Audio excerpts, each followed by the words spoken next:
Hey there, Starlight here. I'm so delighted that you've decided to join me today. I am sharing with you the workbook that I use with my clients in all of my programs to help them lock in on their undeniable messaging. It is a quick way for you to skip the existential crisis of trying to figure out the right verbiage that is focused around your target customer and gets you something short, clear, and punchy, but related to the transformation that you deliver, all in one nifty little worksheet. Wherever you might be seeing this video, there is a worksheet that goes with this, and if you want a copy, you might be able to opt in.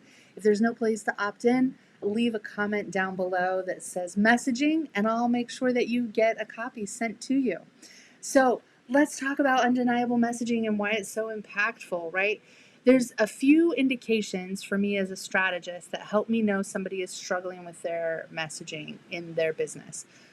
One, their sales are a little meh, right? If their sales have kind of like either they sell and they're not getting any fish, or they're selling and they're not getting as many as they would expect, those are usually indicators that, like, okay, messaging is the place I would want to start. Usually that's an indication that there's a mismatch between their messaging and the way that their target customer perceives what it is that their customer actually wants and desires.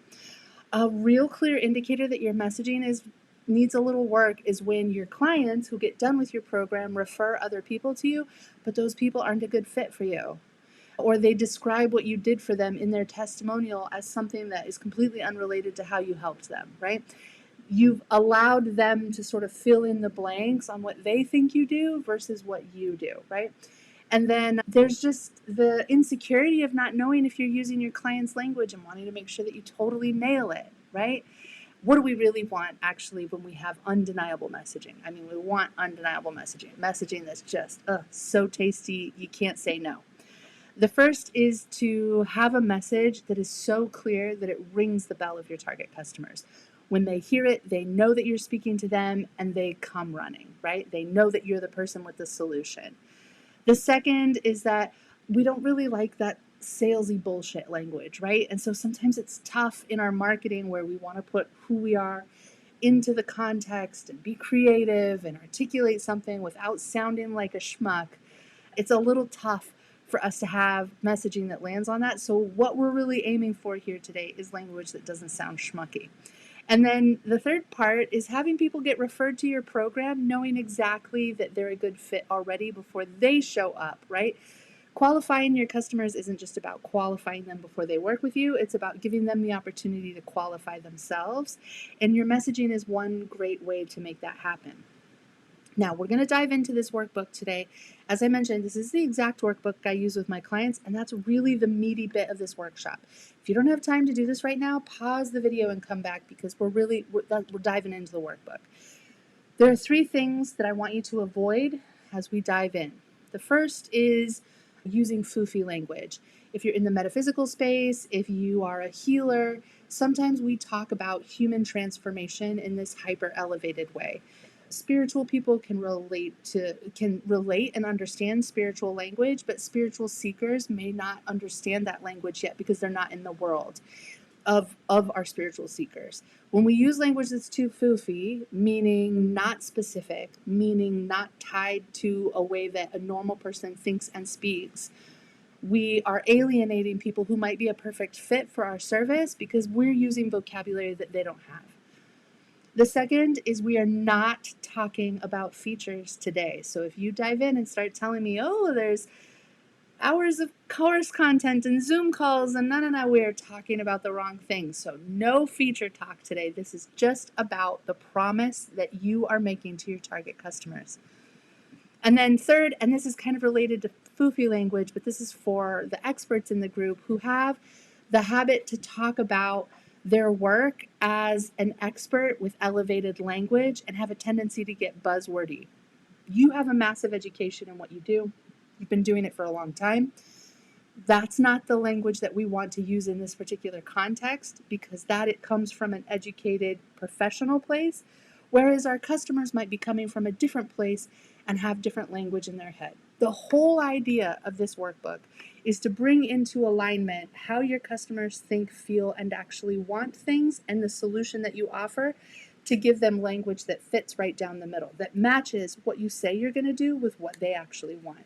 Okay, let me share with you a little bit of a way of thinking that will help you come about this at a different way than you usually do. Usually when we start with our messaging, we start with us. Let's take a winemaker, for example. A winemaker has the farm. He has the types of grapes that he's growing. He's worried about the weather and the seasons and the rain and all of the animals that might be eating his crops. He's worried about the staff that creates the wine and the technology that makes the wine ferment correctly, and the bottle makers and the labels and the everything. And when you ask a winemaker to describe the wine that they've made, they often describe it encompassing so many of these details because for them, wine is this highly multifaceted, many-part moving machine. The same thing goes for you.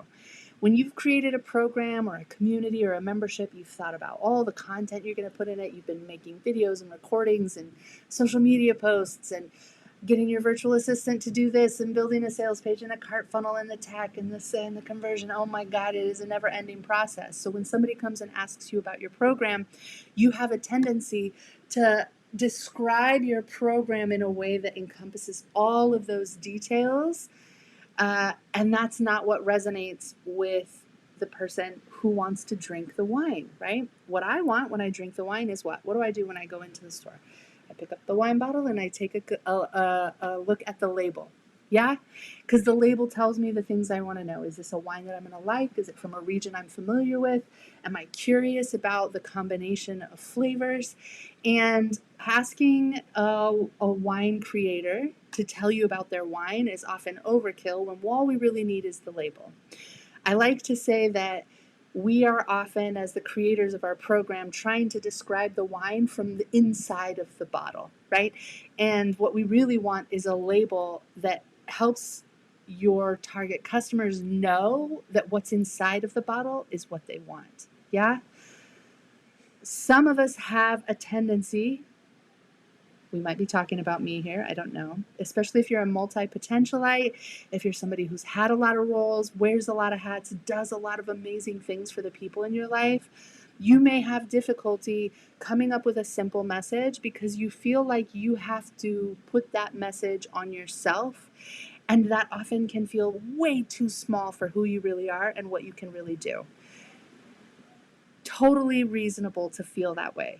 We're not encompassing the complexities of who you are and the absolute impact that you can have in somebody's life and trying to put that in a bottle or put a label on that today. We're trying to very simply communicate in no uncertain terms in our customers' language what we can do for them so that when they hear it, they can come to you and go, yes, I want to be here and receive all that you have to offer, right? And so if you feel yourself getting a little twingy about like, oh, this doesn't articulate who I really am, it's okay. Just let that pass, right? Today, this exercise is not about us really at all. And so we're going to dive in and I'm going to show you exactly what that looks like.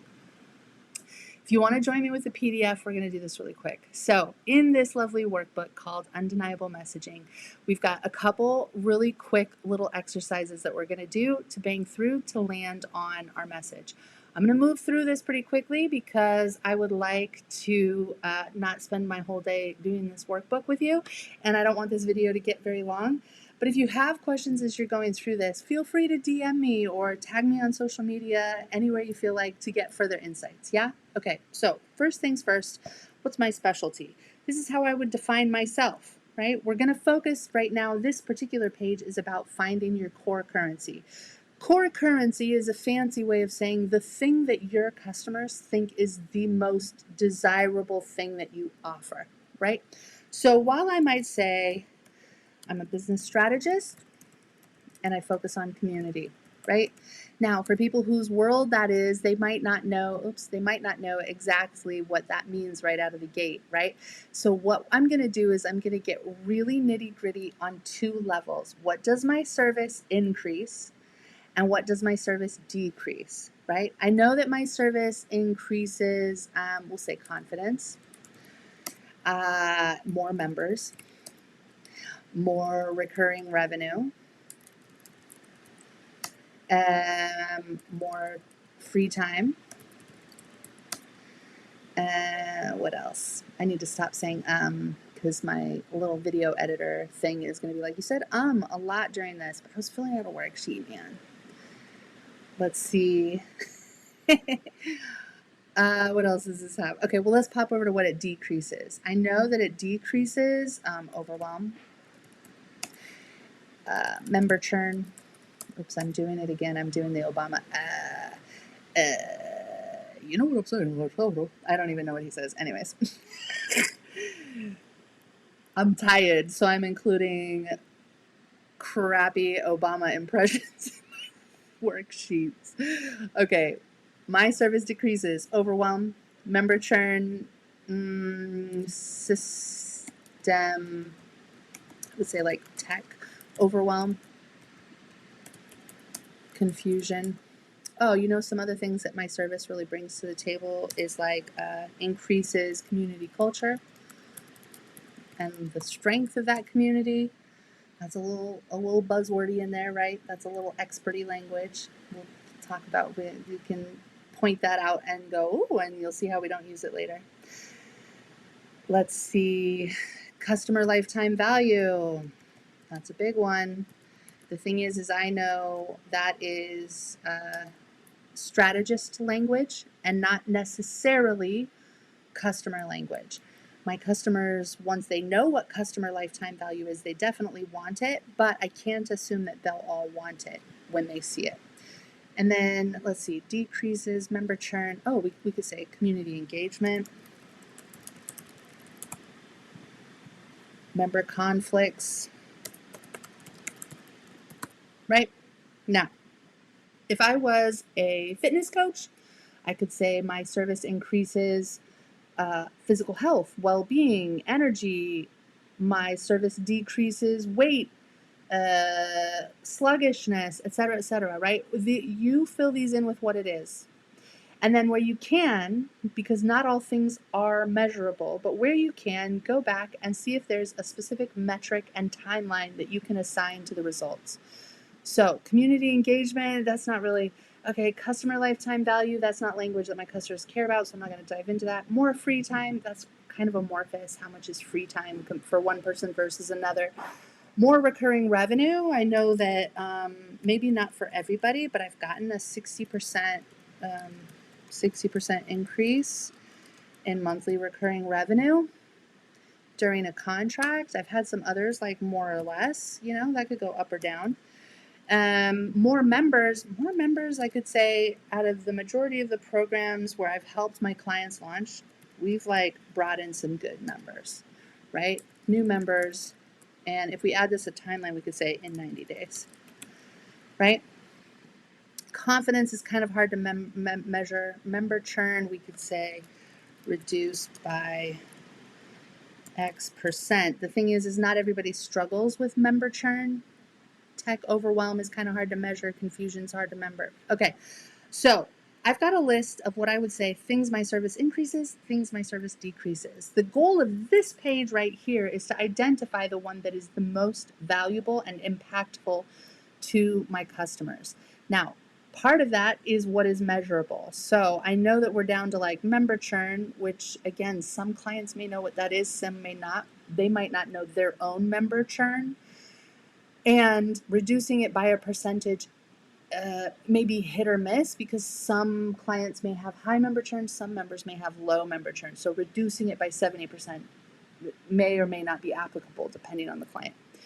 But what I can say, recurring revenue, a 60% increase, that's really dope, but I don't know if I can promise that to everybody because it kind of depends on the pricing of their program, et cetera, et cetera. But what I can say is for most of my clients who have a community, if they have the key ingredients in place before they come to me, I can wring 250 new members out of their audience in 90 days. That's pretty tasty. If you get to this exercise and you're having just the worst time trying to decide what your core currency is, the thing that is the most valuable. All of these things are useful in how you'll use your sales pages and marketing down the road, but this is what is the core one, what is the thing that we're driving forward with. You can pick 2 or 3 and create a Facebook poll or an Instagram poll and see what people say that they want the most. And let me say this, the one that they want the most is the one that gets the highest votes with the least amount of follow-up questions. Follow-up questions means that I would have to answer a lot of questions in order to prove that particular point. And we can't do that at this level. That's why we're picking the core currency. We're picking the one that moves the needle. Hi, Booch. My dog is coming to bother me.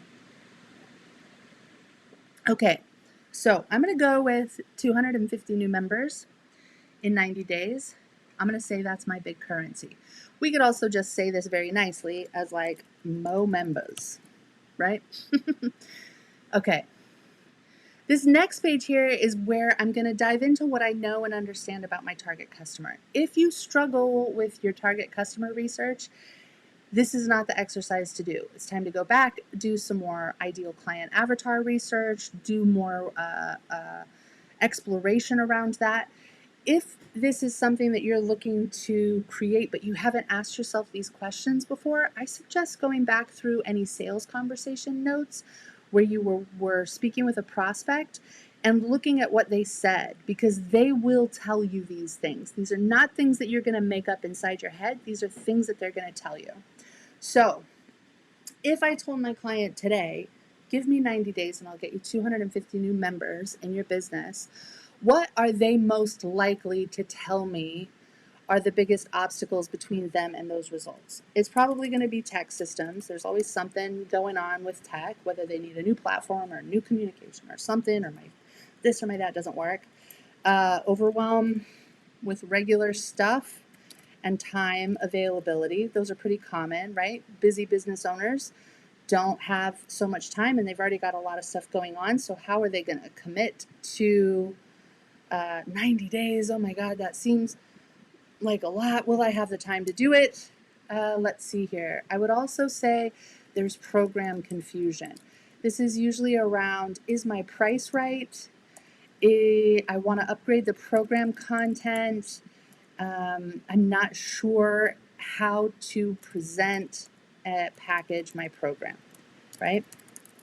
Those are things I know are core obstacles to somebody just turning around and going, you know what, I could get 250 new members today. There needs to be systems to keep them from getting overwhelmed. They need to have the time and energy to do the activities that are involved, or they would worry that they don't have the time and energy to do the activities that 250 new members would create, and they have program confusion. Go ahead and take a minute and do this for yourself. Pause the video and think about what your client's 3 main obstacles or 3 things that they would say, oh, God, if I had that, I would need to fix all this other stuff first. That's what we're looking for. I'll pretend that you paused. Boop, and then we're coming back. Yeah? Okay. So now let's think about what happens if they don't solve this problem. Okay, I know that they're suffering from probably member churn, overwhelm, tech stuff, etc. So big growth will always be a worry, because if they don't have the systems in place and they don't have clarity and if we did just turn around and give them 250 members, that might actually be a big problem for them. Hi, Booch. What? Okay, I'm going to show you my doggy just because my doggy is pretty cute. Where's the video thing? Where is that? Here, you want to see? You want to see my Booch? Where is it? This is my Boochoo. Oh, Boochoos. What a good boy. Yeah. Okay, that's enough dog video time. So unprofessional, Starlight. Oh my gosh. Okay, you gonna watch? All right. Okay, so what will their life be like if they don't solve this problem? Big growth is always going to be kind of a worry. Without systems in place, there's always this worry that, like, if I got a big influx of things, all the stuff that I have in place may or may not handle it. I don't have onboarding. I don't have email marketing, right? Like, oh God, how would I do that? Second, if they don't solve this problem, declining recurring revenue because churn, because member conflicts, because they get frustrated with it and they don't want to do it anymore. Growing frustration is another one.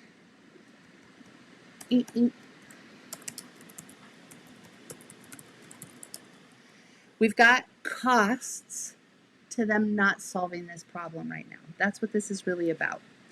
Now, we know that they're my client's biggest goal. The one thing they always say when they get on the call, what is the one thing your clients always say when they get on the call?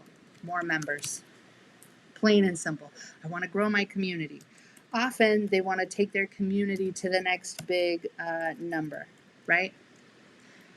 That's usually why they start talking to me in the first place. Now, if I were to turn around and give them all the systems and all the support and all the clients and all the growth that they wanted, what are they really dreaming about? Like, what do they want in a big, big way down the road? For my clients, because they're creating community, that's massive impact, man. They want a message that they are known for and leaving a legacy of good. Plain and simple. A lot of people do this in different ways, but if you're a coach, an expert, a thought leader, a podcaster, an author, a published creator, in many ways, with some intent to leave a mark on the world for good, you're probably likely to be a good fit as my client. And I know that because I like to work with people who are trying to have massive impact in the world, right? And then what will life be like when they achieve these results? More members, they hit their goals, right? Usually they will say, oh God, finally I will have free time to focus on other priorities. Those priorities might be their family, their kids, having just more time to follow their interests, having more free time to focus on other things that they want to build, whatever it might be. I know that they will have enough money to hire more staff so that they don't have to spend so much time working on and doing it all themselves, whatever that might mean. You see how we're kind of going through and doing this? Okay. Pause for a sec and just go through and do this for yourself really quick, right? This should be more or less pretty straightforward for you, especially if you're regularly speaking with your target customers. Yeah? Okay. And we'll go to the next page. This is where we start taking everything that we've just put together and getting real nitty gritty with it down to a simple message. This is not about improvisation. This is about fitting into the framework. If you can lock this in and get this to a place where it sounds reasonable to you, then you can improvise and take it to the next level. But here, we're going to keep it real freaking basic. So I help community, we'll do membership owners, add 250, we'll say grow their membership by 250 new members so they can have more recurring revenue and free time, without manage all the tech themselves. Whatever, right? We're throwing the quick and dirty, we'll refine it as it gets better. Now, part of the reason I know that this $1 million message works is because if I remove everything and I just say membership owners get what they want, it sounds like a punchy tagline, right? So if I could say we'll go back to community owners, add 250 new members in 90 days. Imagine there's the title of my program, The Community Accelerator, how community owners add 250 new members in 90 days. Wow! Like right to the results, who I'm speaking to, and the promise. Straightforward, super simple. If you're not a community owner, you're going to read that and go, oh, this isn't for me. If you're a community owner, you're going to look at 250 new members in 90 days and go, wow, this might be perfect for me. If you're a community owner who's hit 10K, you probably don't care about 250 new members, and we're going to deal with you in a whole other marvelous way, and this program might not be at your level. You feel me? Like, we've spoken directly to the people who are looking to hit specific goals, and we've given them a juicy number that is more or less attainable to anybody who's already got a community going. And if they're over 500 members, I could probably say they have the assets in place to get another 250 in 90 days by trusting my system, right? And putting some other things in place. Now, I could go on and on about how my program is a 9-step thing, and we talk about culture, and we talk about retention, and we talk about customer lifetime value, and how we assess your program. And like, my program is by no means a teeny tiny little floofy. This is a serious program that gets serious results. But I very clearly made it punchy and communicated directly to who I'm speaking to and what I promised them, so that if they're not resonating with this statement, they're not a good fit for the program. It doesn't really matter what's inside my program, right? Now, this is where you can kind of make the promise of your particular service. So I take my clients from dealing with high churn and slumpy growth, yeah, to consistent growth and strong communities with my dope ass program that helps them put systems in place for massive impact while achieve core currency. Add 250, stick with the formula, right? In 90 days. Love this. What if you could, this is the program promise. I can say this in like a social media post or in a reel. What if you could add 250 new members in 90 days?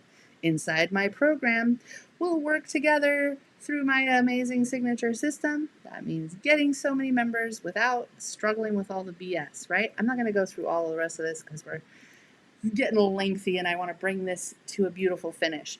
But the other part of this last message also speaks to the level of transformation, right? So at the end of my program, community owners will feel confident in the program that they offer. They will know that they have killer messaging. They will know exactly how to grow their membership anytime that they need to, and they'll have the systems in place to do it.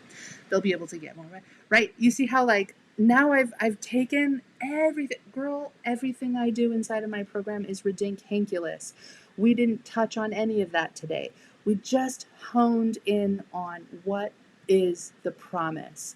And when somebody asks you what's the promise of your program, I want you to be able to say, I help membership owners get this result, right?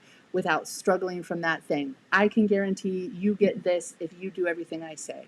That's another fun way of putting it, is like, if you did absolutely everything that I told you to do for the next 90 days, I could promise you X. Yeah? Okay. That's enough on the worksheet, bees. Take this worksheet and do it for yourself. If you didn't do it right now, you could literally get this done in the next 15 or 20 minutes. Just a few reminders. Be simple, be clear. You see, I didn't use a lot of really technical language. I didn't talk about in depth about my program. It was really about the customer's obstacles, the customer's desires, and their long-term vision, while touching on the level of problems that they're having, right? I have a clear list of what my services increase and decrease. I picked out of that increase and decrease the one thing that I think my customers would find the most exciting, but I'm going to use and touch on all of those points throughout the process of my copy and my content, but in the context of like creating an undeniable message and a promise that just cannot be shaken. We didn't start with like who you are and your brand, or no, girl, we just brought it down to who do you promise, what do you promise, can you deliver, right? When you have this perfected, then you can improvise, right? Jazz musicians don't become good jazz musicians because they improvise all the time. Imagine handing a saxophone to somebody who doesn't know how to play and telling them to play. It would be terrible. Boo, horrible, awful music. Don't improvise on this format until you've locked it in and you've gotten really clear about your core currency. Once you've gotten your core currency, once you can use these statements and they roll off your tongue at ease, then we can add juicier brand specific language that makes sense for you, and you can make it more personal, right? Perfect it, then improvise. Download the workbook, fill it out, test your variations if you need to. You can create real simple posts on LinkedIn or Facebook that go, which of these sounds the juiciest? This one, or this one? You can also take this same information, fire it into ChatGPT, and ask for a bunch of different variations as well. Like, you've got a lot here to move forward on, but this comes from your expertise in understanding your customers and will translate into their being able to go, oh, this person is speaking to me and this is a thing that I want. It's very straightforward. The cool thing about this exercise is once you get good at it, you can do it for any new product that you come out with effortlessly. I jump right to the headline tagline anytime I'm sketching out a new idea. Brilliant idea to make a lot of money. How these people get these results. And if I can't keep it crispy and clear at that point, I know I have to mull over the message a bit more, and I have to go back to this exercise and get it refined to the point at which I'm very clear on what it is that I'm promising. Because when you're very clear about what you're promising, people hear that clarity and it instills confidence in you and confidence in the offer. That's why this step is so important. Having mushy sales isn't just about like not using the right language. It's about not connecting with what the other person deeply wants and what you have to offer and what you can promise. When you lock in your messaging like this, it brings those two things together so nicely that there's no friction about what people think you can do and what you're actually doing. And that has a waterfall effect of saving you from so many other problems down the road. Okay, that's it today for Undeniable Messaging. Again, hi, if we haven't met before, my name is Starlight. I'm a business growth strategist and community growth specialist. Thank you so much for joining me. Good luck unlocking in your message. I can't wait to see it. And if you want, share it on social media and tag me at iBottleLightning, and we'll talk about it. We'll check it out. Sounds good? All right, ciao.